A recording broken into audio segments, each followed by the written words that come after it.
Assalamualaikum pemirsa Mbah Anton TV. Setelah kita membahas mengenai pengertian bekam pada episode lalu, pada episode kali ini kita akan membahas mengenai berbagai manfaat bekam, prosedur, dan tips memilih terapi bekam.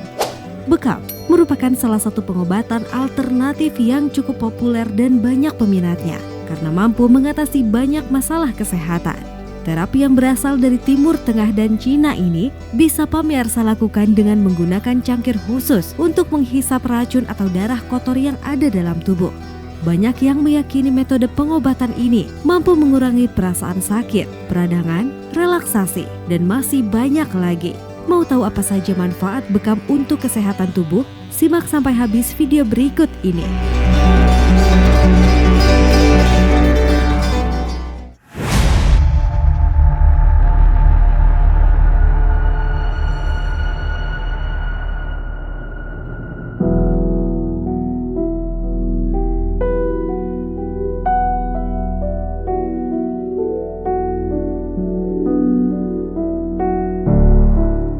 Berbagai manfaat bekam untuk kesehatan.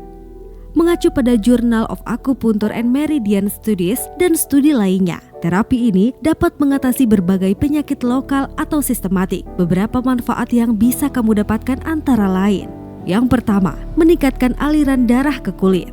Bekam terkenal mampu mengoptimalkan aliran darah. Hal ini terdapat dalam sebuah jurnal berjudul Cupping Therapy, an analysis of the effect of suction on skin and the possible influence on human health yang dipublikasikan oleh Complementary Therapies in Clinical Practice. Menurut penelitian tersebut, terapi bekam mampu meningkatkan aliran darah dan meregangkan jaringan di bawah area bekam. Ketika aliran darah berjalan baik dalam tubuh, hal ini membuat tubuh dapat menyembuhkan berbagai peradangan atau keluhan secara alami. Yang kedua, mengubah sifat biomekanik pada kulit. Sifat biomekanik dalam kulit mampu menjaga kesehatan kulit. Kondisi ini membuat kulit tetap elastis. Kulit mampu terlindungi dari berbagai paparan virus atau bakteri, hingga mencegah penuaan dini pada kulit. Yang ketiga, meningkatkan toleransi nyeri. Terapi bekam dapat menurunkan nyeri yang terjadi pada tubuh karena aliran darah yang lebih optimal. Namun, saat tindakannya, terkadang kondisi ini memicu rasa nyeri, tetapi rasa nyeri bervariasi dan tidak menyakitkan.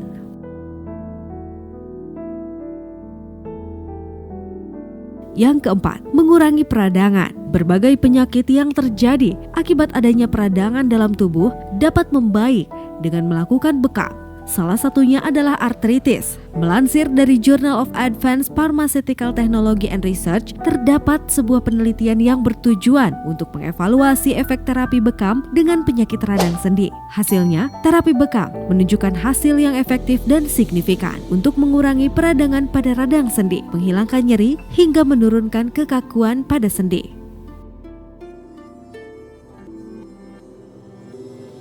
Yang kelima, meningkatkan imunitas seluler. Manfaat bekam yang paling utama adalah melancarkan aliran darah. Ketika aliran darah optimal, maka imunitas seluler juga akan menjadi lebih optimal. Imunitas seluler adalah respon imun tubuh yang berfungsi mencegah paparan bakteri dan virus.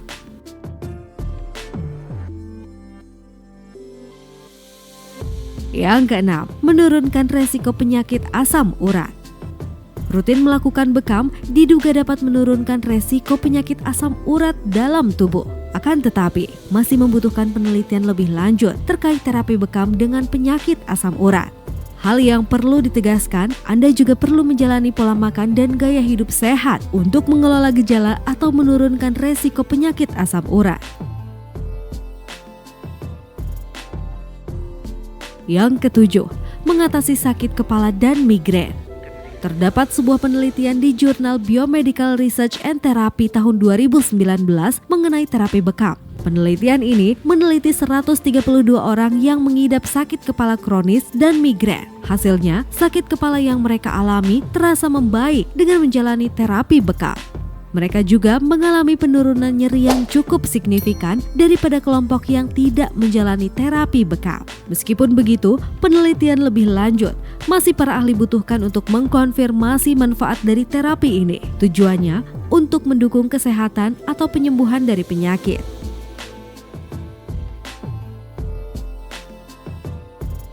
Prosedur terapi bekam.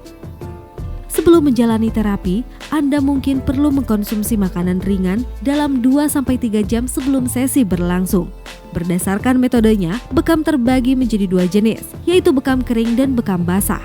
Selama perawatan, berikut langkah-langkahnya. Praktisi akan bertanya terkait gejala yang Anda rasakan, bahkan memeriksa riwayat kesehatan untuk seseorang yang pertama kali melakukannya.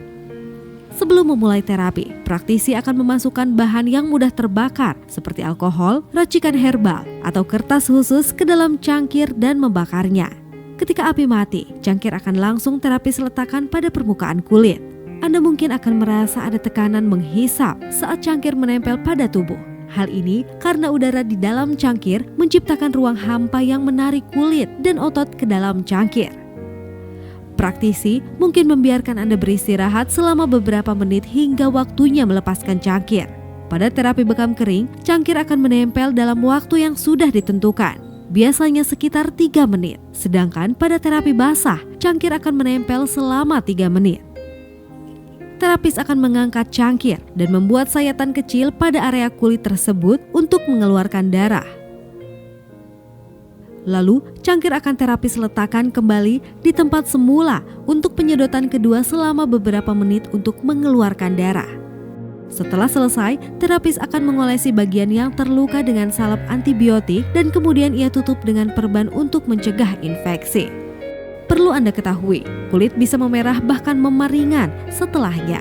Hal itu wajar karena pembuluh darah merespon perubahan tekanan. Namun sekarang ini, bekam bisa Anda lakukan dengan pompa karet untuk menciptakan hisapan daripada cara tradisional yang menggunakan metode panas.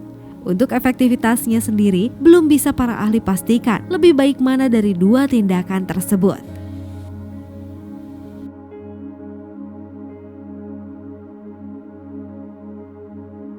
Tips memilih terapis bekam. Pastikan untuk memilih terapis yang profesional saat melakukan bekam. Ketika Anda tepat dalam memilih terapis, maka rasa nyeri yang muncul akibat bekam pun dapat menurun. Dengan begitu, Anda bisa menjalani terapi ini dengan lebih nyaman. Jangan lupa untuk memilih terapis bekam yang memastikan kebersihan dan sterilisasi peralatan yang digunakan. Mangkuk atau gelas bekam bisa terbuat dari kaca, plastik, bambu, atau seramik. Pastikan terapis telah membersihkan dan mensterilisasi gelas untuk mencegah penularan penyakit. Demikian video kali ini, semoga menjadi manfaat bagi pemirsa semua. Sampai di sini dulu video kali ini. Mudah-mudahan pemirsa semua selalu diberikan kesehatan dan kekuatan oleh Tuhan Yang Maha Esa. Salam sehat, salam bugar.